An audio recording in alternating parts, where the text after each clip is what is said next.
Procedemos a reanudar esta audiencia, pero antes de proferir el fallo, como se había anunciado, se precisa que la señora apoderada de Cajanal quedaría relevada de la sanción que se había previsto en la norma por haber hecho finalmente comparecencia a la diligencia o a esta actuación.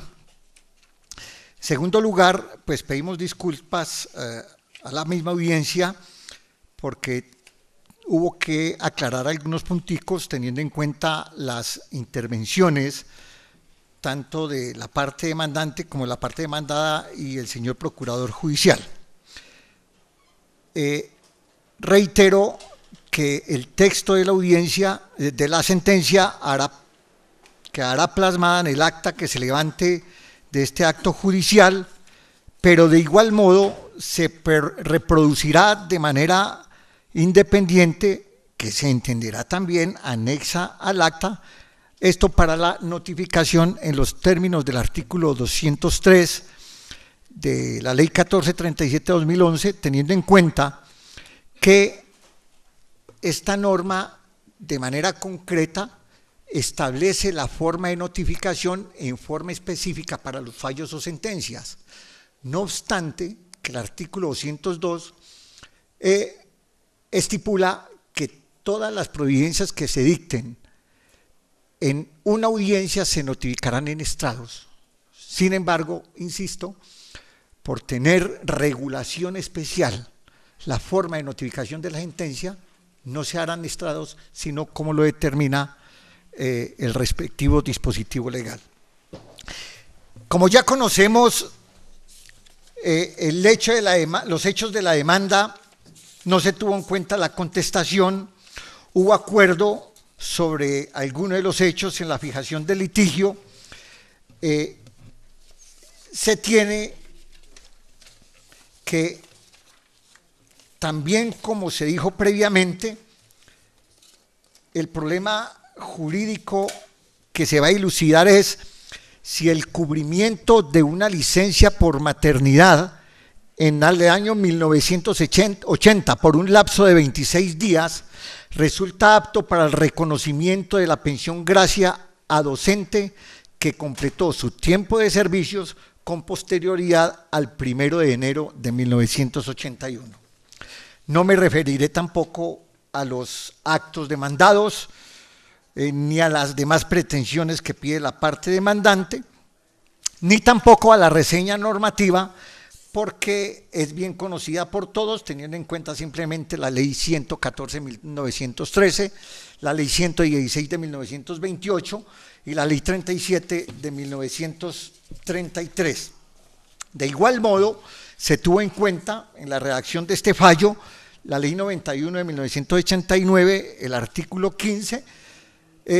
que finalmente este acto de ley fue el que hizo desaparecer la pensión gracia, esto es, que le dio vigencia hasta el 31 de diciembre de 1980. Hacemos un recuento jurisprudencial sobre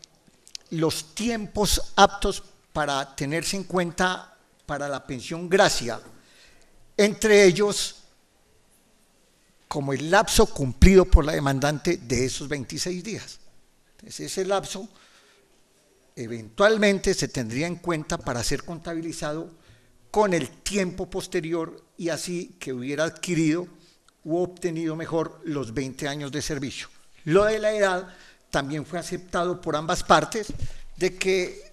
tiene más de 50 años. Tratamos de ubicar algún pronunciamiento jurisprudencial del Honorable Consejo de Estado y fue imposible en el trabajo que se hizo por el despacho, por relatoría, etcétera. Por eso se menciona que la corporación hizo un rastreo de la jurisprudencia de nuestro máximo tribunal de lo contencioso administrativo, incluso en la relatoría de la sección segunda, en aras de hallar siquiera un antecedente relacionado con el eventual reconocimiento de la pensión gracia por el solo hecho de haberse cubierto licencias de docentes, bien ordinaria o ya por maternidad, antes del 31 de diciembre de 1980, pero con resultados infructuosos. A pesar de ello, pues se acude a un pronunciamiento de la subsección B, sección segunda, fallo del 2 de febrero de 2006, con ponencia del doctor Tarcisio Cáceres Toro, en donde resalta que aquellos educadores territoriales o nacionalizados que hubiesen tenido una experiencia docente apta para acceder a la pensión gracia laborada con anterioridad a la precitada fecha, no se le puede desconocer, y en consecuencia, si a diciembre 31 de 1980 no se encontraba vinculado como docente al servicio de la administración, pero tenía una experiencia anterior, se le puede adicionar el prestado con anterioridad. Aquí hemos visto que el Consejo de Estado aclara de que no necesitaba estar el docente vinculado al 31 de diciembre de 1980, sino que le eran hábiles tiempos que sin estar vinculado en el 31 de diciembre de 1980 los hubiera prestado el servicio con anterioridad a esa fecha. Y luego resalta, pero que se había elaborado, en este caso, en el caso que se alude en esa jurisprudencia, desde el 27 de febrero del 64 hasta el 15 de julio del 74, por lo que este tiempo, 10 años, 4 meses, bien puede sumarse al prestado posteriormente desde el 25 de mayo de 1989, cuando ya había desaparecido la pensión gracia, hasta el 15 de febrero del año 2000, 10 años, 8 meses y 21 días, para sumar un total de tiempo de servicio de 10 meses, de 20 años, 10 meses y 10 días, es decir, resalta, acreditó haber cumplido los 20 años de servicio como docente para acceder a la reclamación reclamada. Entonces, eso sirve de fundamento al tribunal, en este caso administrativo de Caldas, para que el tiempo laborado por la demandante pueda tenérsele en cuenta para completar los 20 años. Ahora bien, sí tenía, como bien lo manifestó el señor procurador judicial, que existe un antecedente en el Tribunal Administrativo de Caldas en donde con ribetes similares denegó la prestación, porque a pesar de haber dicho la providencia que la forma de vinculación, un contrato de prestación de servicios y cubriendo una licencia en esa forma tan precaria, no tenía derecho a la pensión gracia. No obstante, se insiste haber prestado ese servicio en la forma como lo dijo esa providencia, pero por la forma de vinculación no tenía derecho a la pensión. Voy a leer lo más relevante, 2 trozos de esa sentencia. Debe tenerse en cuenta que la titular del cargo que la demandante cubrió en licencia mantenía su vínculo con la administración, pues la licencia es una situación administrativa que le permite separarse del cargo, mas no la desvincula del servicio, razón por la cual no es jurídicamente posible considerar que 2 personas reclamen por el mismo lapso y por el mismo cargo la vinculación como docente territorial a efectos de demostrar requisitos para la pensión gracia. Cosa diferente sería que la demandante estuviera cubriendo en provisionalidad su cargo vacante. Considera la sala, hablamos de la sentencia anterior del tribunal, que la ley 114 de 1913 quiso darle una dádiva o gracia a los docentes territoriales que prestaban el servicio docente en un cargo en propiedad, y que dicho beneficio no se puede extender a quienes ocasionalmente y sin decreto de nombramiento y posesión respectiva colaboraron con el servicio docente. Además, que reconocer esta gracia a otros no nombrados conllevaría a un déficit del sistema. Así las cosas, la vinculación de la demandante con el sector educativo solo se demostró conforme a la constancia que obra folio 5 del cuaderno 1 de ese proceso a partir del 19 de octubre de 1984, cuando se posesionó como docente, siendo nombrada mediante decreto 1096 del 11 de octubre de 1984. En consecuencia, acorde con la ley 91 de 1989 y con la jurisprudencia en comento, al efectuar una lectura sistemática de los preceptos analizados y con el hacer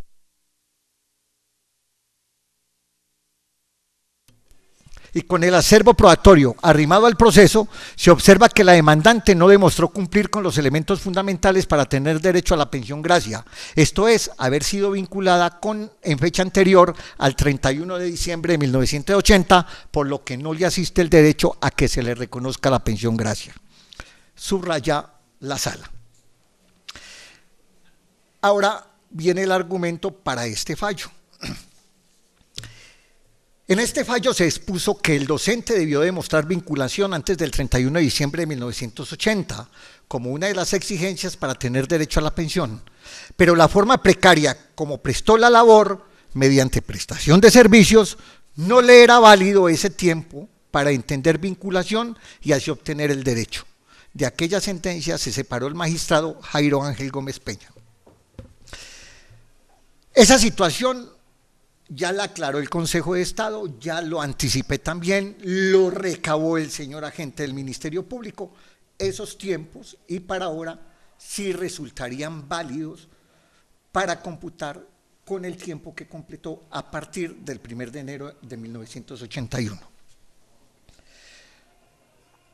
Entonces se dice, lo anterior ya ha sido aclarado por el Honorable Consejo de Estado, tal como lo mencionó el Procurador Judicial, en el sentido de que esos tiempos sí son válidos o aptos para computar para pensión gracia, pero también se admite por este juez colegiado que el solo cubrimiento de licencias de manera circunstancial u ocasional no da derecho a la pensión gracia cuando el titular del cargo continúa en él después del vencimiento, como en el caso de autos de una licencia.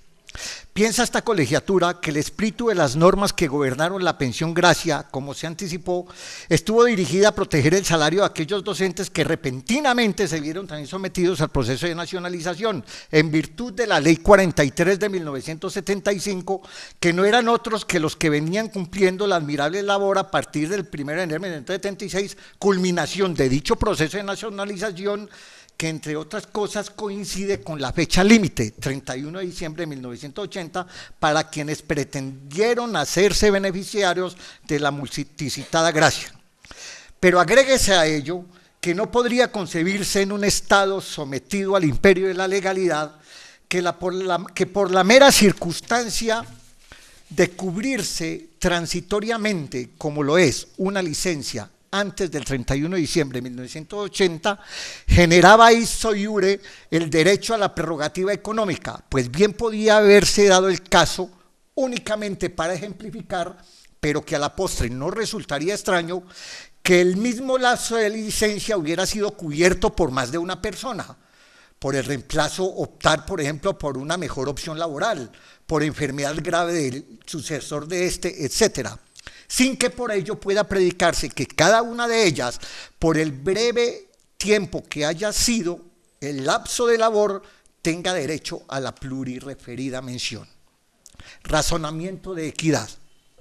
Artículo 187, Ley 1437-2011 y 230 Constitucional. Se extracta de lo hasta ahora expuesto que el legislador no reguló de manera expresa el asunto que se debate en el subjúdice, por lo que corresponde al juzgador entrar a decidir también el caso acudiendo a otras herramientas. En este evento, mediante la aplicación también del valor de la equidad, siguiendo los parámetros del artículo 187 del Código de Procedimiento Administrativo y de lo Contencioso Administrativo, y a lo expuesto sobre aquel principio por nuestro Supremo Tribunal Constitucional. En tal sentido, el mandato que se acaba de citar ordena que en el contenido de la sentencia debe tenerse en cuenta la equidad. Se hace una cita de don Guillermo Cabanelas de Torres donde define ese principio, comillas, la fidelidad y paralelismo con que lo acompaña llevaría a decir que la equidad es la sombra del derecho, si cuanto de ella se ha pensado y escrito desde los albores jurídicos de la humanidad no la presentaron como su luz o complemento, ante la oscuridad o desamparo de la norma legal o frente a rigores o estragos de su aplicación estricta, ya por su analogía de latín equitas, igualdad. La equidad implica la idea de relación y armonía entre una cosa y aquello que le es propio y se adapta a su naturaleza íntima, cierra comillas. Y si la ley no ha regulado de modo explícito o específico el caso materia de análisis, se reitera, y si atendiera llanamente a lo prohijado por la parte nulidicente, su reconocimiento resultaría a todas luces inequitativo para el Estado, con respecto al cual debe igualmente predicarles valores superiores como el de la justicia material. Acudiendo por manera a la sentencia T528 de 1998, con ponencia del magistrado Eduardo Cifuentes Muñoz, posición jurídica por demás reiterada en las sentencias T783 de 14 de agosto de 2008, en la que fungió como magistrado ponente el doctor Manuel José Cepeda Espinosa, la Honorable Corte Constitucional interpretó la aplicación del principio de equidad, indicando que, comillas, 12, pues bien, en una situación como la que se ha descrito, no cabe hacer una aplicación estricta de la ley sin vulnerar el principio de equidad que gobierna también la acción judicial. Constitución Política, artículo 230.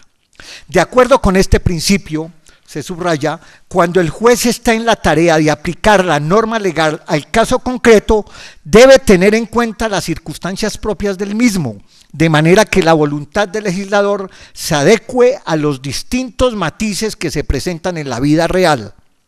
Y la tarea del legislador y la del juez son complementarias. El Congreso dicta normas de carácter general y abstracto, orientadas hacia la consecución de ciertos fines. Estas normas, por bien elaboradas que sean, no pueden en ningún momento incorporar en su texto los más distintos elementos que se conjugan en la vida práctica para configurar los litigios concretos. Así, ellas no pueden establecer o comprender las diferenciaciones que deben introducirse en el momento de solucionar los conflictos concretos, con el objeto de que la resolución de los mismos tenga en cuenta las particularidades de los hechos y de las personas que intervienen en ellos. Esa función le corresponde precisamente al juez, quien es el que puede conocer de cerca el conflicto y la situación de las partes involucradas. Por eso, el juez está llamado a afinar la aplicación de la norma legal a la situación bajo examen, con el objeto de lograr el espíritu de la ley, que el propósito del legislador no se desvirtúe en el momento de la aplicación por causa de las particularidades propias de cada caso. Lo anterior no implica que el juez desatienda la norma legal, sea parte de la voluntad del legislador, sino que la module al caso concreto, evitando inequidades manifiestas o despropósitos, resultados que en todo caso también habría impedido el legislador si los hubiera podido prever. Es decir, de lo que se trata es de poner en vigencia el principio de colaboración entre las distintas ramas del poder público, lo cual implica que el juez colabore en el desarrollo de la norma dictada por el legislador al adaptarla al caso concreto, puntos suspensivos, cierra comillas, y el resaltado lo hace este tribunal. Admitiendo, por último, argumentación de la corporación, admitiendo el criterio de la autoridad de la Honorable Corte, que se ha dejado reproducido, no queda más que señalar que apoyada la sala en el principio de equidad, conlleva de igual forma a la denegación de las pretensiones de la demandante. Es que la filosofía que orientó la creación de la pensión gracia, como es bien conocido y se ha expuesto en este fallo, consistió en hacer menos distante desde 1913 la remuneración de los docentes territoriales, luego nacionalizados, con los nacionales concediéndoles a aquellos la pensión gracia. Y en el sublite, si como se dejó puntualizado, el legislador lo que hizo fue prever una pensión por cada docente titular del cargo, no puede interpretarse, sin violar ese criterio, que quien cubrió transitoriamente un cargo sin que existiera vacante,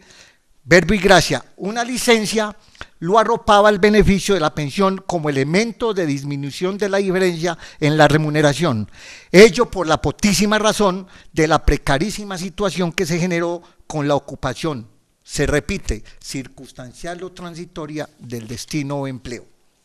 Según la resolución 0888 de 10 de octubre de 1980, la actora, se subraya, solamente prestó sus servicios docentes antes del 31 de diciembre de ese año, por un lapso de 26 días, cubriendo una licencia de maternidad entre el 3 y el 29 de noviembre de esa misma anualidad, situación que en modo alguno le daba derecho a la pensión gracia porque la titular del cargo era quien tenía la expectativa para obtenerla. El tiempo restante del servicio lo prestó después del 1 de enero de 1981, es decir, cuando ya había desaparecido el ordenamiento jurídico, la pensión gracia para los docentes. De allí que concluya esta sala colectiva de decisión que la pensión gracia fue instituida para cada docente titular y no para quienes hicieran reemplazos transitorios, y de admitirse para situaciones como la de Zulite, atentaría de paso contra la estabilidad financiera del ente demandado, se propiciaría un alejamiento del espíritu del legislador plasmado en la norma y se inobservaría el principio de equidad y de justicia que gobiernan las relaciones entre la administración y los asociados, pero sin que ello desde luego implique que el tiempo servido no pueda serle útil, pues puede ser sumado a los otros servicios prestados con posterioridad para la obtención de la pensión ordinaria de jubilación o vejez. Costas, con fundamento en el artículo 188 de la Ley 1437 de 2011 y el decreto 392 del Código de Procedimiento Civil, se condenen costas a cargo de la parte demandante cuya liquidación y ejecución se harán conforme al citado Código Adjetivo Civil. Es por lo expuesto que el Tribunal Administrativo de Caldas, sala de decisión al Ministerio de Justicia en nombre de la República y por autoridad de la ley falla. Niéganse las pretensiones de la demandante dentro del proceso de nulidad y restablecimiento del derecho promovido por la señora Gloria Amparo Zapata Hernández mediante togado contra la Caja Nacional de Previsión Social, Cajanal EIC en liquidación. Costas a cargo de la parte accionante cuya liquidación y ejecución se hará en la forma dispuesta en el Código de Procedimiento Civil. Ejecutoriada esta providencia, alíquense los gastos del proceso, devuélvanse los remanentes si los hubiere y archívese el proceso previo a las anotaciones del caso en el sistema Justicia Siglo XXI. Notifíquese conforme lo dispone el artículo 203 del Código de Procedimiento Administrativo y de lo contencioso administrativo. Providencia discutida aprobada en sala de decisión, celebrada también en la fecha, según el acta número 09 de 2013, Augusto Morales Valencia, magistrado ponente, Carlos Manuel Zapata Jaimes, magistrado William Hernández Gómez, magistrado con impedimento. En estos términos queda entonces expedida la sentencia. El doctor Carlos Manuel Zapata Jaimes, partícipe de la decisión, desea tomar la palabra. Bien, como en este fallo se hace referencia a una sentencia del año anterior de la cual fui ponente, me veo en la obligación de, si bien comparto la decisión a la que se llegó, de aclarar entonces que quede constancia en el acta para hacer una aclaración de mi fallo.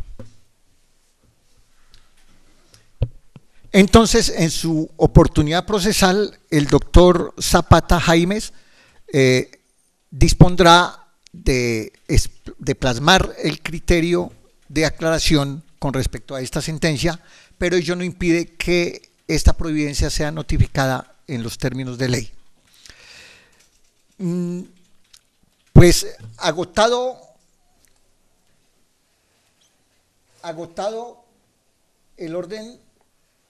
o el objeto de lo que es esta audiencia, pues simplemente restarle a ustedes, darle las gracias, los agradecimientos por su participación, por haber